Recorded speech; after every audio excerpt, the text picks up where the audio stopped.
Urgent Dirty Birds fan. Look at what just happened. Nobody saw this coming, huh? But first, make sure to subscribe to the channel because we bring you daily videos with the latest Dirty Birds news. And don't forget to turn on notifications. So, you don't miss anything. Raheem Morris updates Kirk Cousins' future and Falcons' expectations. With the NFL owners' meeting underway, everyone is asking Raheem Morris the same question. What the hell is going on with Kirk Cousins? The Falcons' head coach spoke to the media, providing a few notable updates. According to Steve Wyche, Morris confirmed that Cousins has made those in the organization aware that he would like to be a starter, leading many to believe he will waive his not-raid clause if when the time comes. However, at this time, no discussions have materialized. Continuing, Josh Kendall reported that Raheem Morris doesn't know if Cousins will show up for OTAs because they are voluntary. However, Kendall added that the expectation is for Cousins to show up for mandatory workouts and be good a teammate if it gets to that point. We still feel very strongly about Kirk being our backup quarterback. We still feel very strongly about the human. Obviously, it's a business, Morris said. The Falcons are clearly at an impasse, and nothing is going to come to fruition until after the draft later this month. There are only a few teams left with a vacancy at quarterback, and the draft will fill some of those voids. The hope is that a team like the Browns emerges from Green Bay without a signal caller and comes crawling to Terry Fontenot, hat in hand. It won't be about getting a valuable draft pick for the Falcons. It'll be about getting Cousins' contract off the books. That's the singular goal this offseason. Pausing this news just to say that if you want YouTube to keep recommending the latest Dirty Birds news to you, it's very important that you leave a like on this video. Thanks. Now let's get back to the news. 3 free agents the Falcons should consider.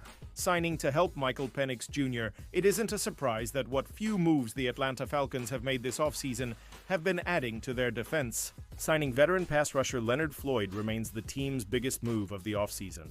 Until the Falcons find a way to part ways with Kirk Cousins, this is unlikely to change. It appears the team is content to take a step back after spending heavily in free agency in the 2024 offseason. The fate of the 2025 season at this moment completely hinges on quarterback Michael Penix Jr. With this in mind, Atlanta would be wise to make a handful of free agency moves to give Penix the best possible chance.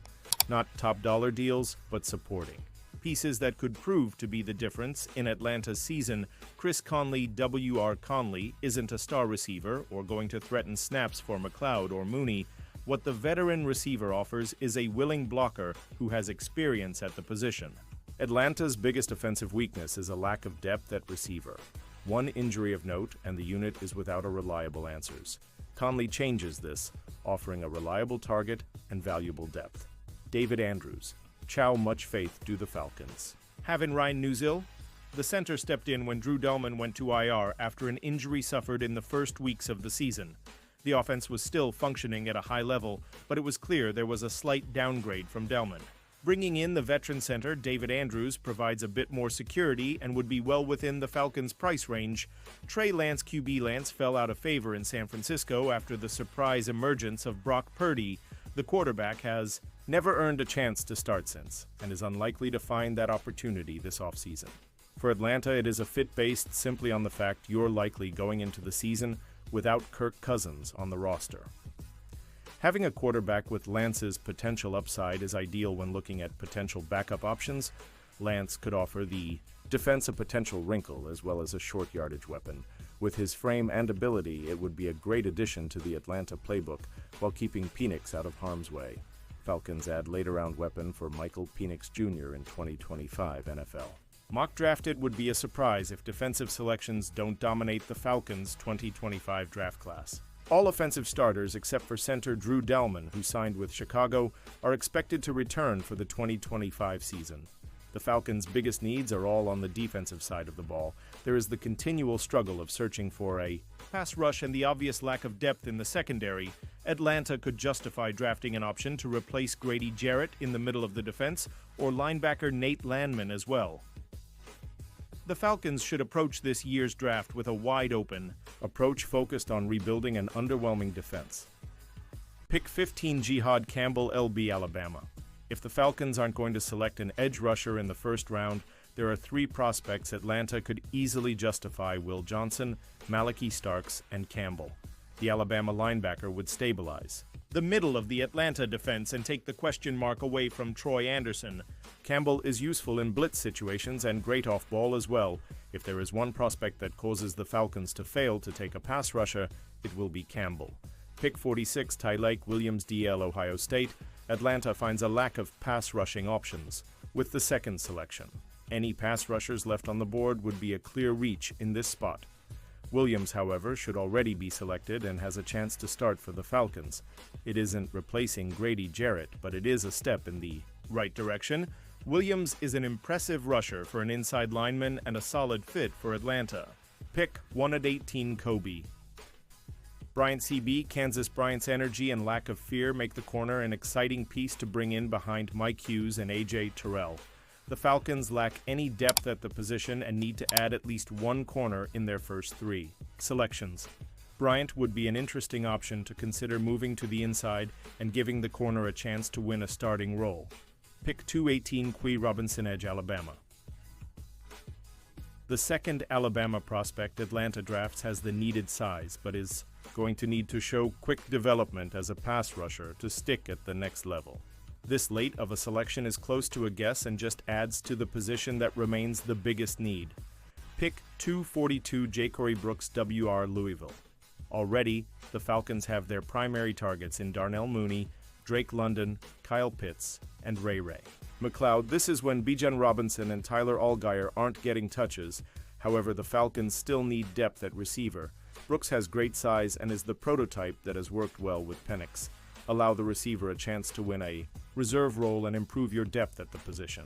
4. Notable former Atlanta Falcons free agents searching for landing spots. The Atlanta Falcons have had two very opposite approaches when it comes to their 2024 starters. Almost the entire offense was either already under contract or had been resigned for the 2025 season. Defensively, Atlanta has understandably taken the opposite approach, jettisoning a large number of starters and key role players. It is a wise decision when you consider the 2024 results and how much blame the defense deserves for how the season ended. The Falcons aren't the only team that has shown limited interest in former Atlanta defenders, with a number of key pieces still searching for a landing spot. Matthew Judon, there is an argument to be made at this point the Falcons should consider a reunion. The fact that this is a consideration speaks to how awful the market is at the position and how limited Atlanta's current pass rushing options are. Leonard Floyd is the only clear starting option currently on the roster. Paying Judon to return as a rotational piece on a contract based on incentives would make sense for both sides after the failed trade. Justin Simmons playing alongside Jesse Bates didn't have the results fans were hoping for. It was a clear upgrade over Richie Grant, and that is as nice a sentiment as can be offered of Simmons' time in Atlanta. The best moment was the safety picking off Patrick Mahomes to help put Atlanta in the game against Kansas City. It was a frustrating stint that the team isn't likely going to revisit. Kevin King making a comeback with Atlanta was an underrated story that should give the veteran a second chance. While King isn't a starting option, the veteran can provide help on special teams and improve your team's depth at the corner position. Damone Harris, Atlanta's desperation to fix their pass rush has led the team to hold on to players that clearly didn't fit the team's direction. This includes Harris, who is going to have a difficult time finding a landing spot. If you can't crack Atlanta's 2024 defensive rotation with regularity, your NFL future is in peril. And now, Dirty Birds fan, I want to hear from you. What's your opinion on this? Drop your thoughts in the comments. I don't know if you know this, but your opinion matters a lot for Dirty Birds. I'll be back any moment with more Dirty Birds news. ATL, rise up.